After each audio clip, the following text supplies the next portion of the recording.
And to kick off our first show, Stuart from News went out to meet the ladies from two of the city's main hockey clubs, Norwich Dragons and Norwich City. He caught up with Sarah Anthony, who manages the successful junior section for City, and Angela Murgatroyd, who was on home turf at the Dragons Den hockey facility near the Hewitt School.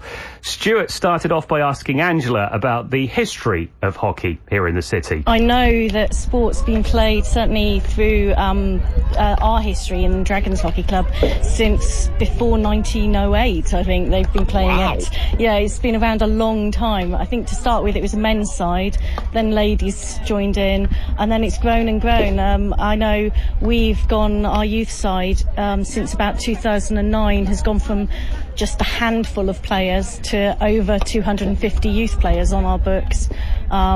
Thanks a lot to our location that we're in now and the fantastic facilities we've got.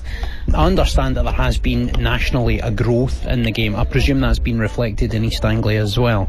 Well, I think it has, very much so. We've seen, we've got a double pitch site here. We've got a double pitch site at Norwich City. Pelicans have two brand new pitches over at Kings Lynn, and various local Norfolk schools also have double pitch sites and amazing facilities now, thanks to, input from England Hockey and all local businesses. So, we're certainly seeing, and I think Dragons are too, a real surge in the interest in hockey again, after probably a bit of a downturn for a while. But the London Olympics, Commonwealth Games up in Glasgow, and then obviously the Rio Games has just turned things on its head, and the success of the ladies, obviously in particular, who've gone from bronze in London, silver at the Commonwealth Games, and now the amazing gold at the Rio Olympics is just, had a surge of interest for the game. So you've already seen that, and what about yourself, yes. Angela? Have you seen that as well? Yeah, indeed. We increased particularly our ladies, in fact our ladies and our men's teams last season increased by one team, and then we've had to put in another team for our ladies again this season.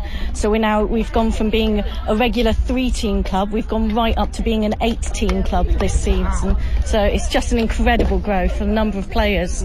And as Sarah said, that there's been growth across all the large clubs, and then there's also lots of smaller clubs still around and still competing and making hockey in Norfolk and Suffolk really a fantastic sport, and one that's expanding seemingly quite regularly. Yes, yeah, I completely agree. We're the same. When I first came to the club, there were 3 ladies teams. There are now 7. I mean, in 7 years or less, it's grown hugely, and Dragons have found the same with the men. It's wonderful, and to see so many double of numbers of children turning up for us on Sunday mornings, newspapers for the parents, cup of coffee and some breakfast, and it's just a lovely atmosphere as well. And it ends up as a family game, because you can play mixed. We have the children playing with their parents.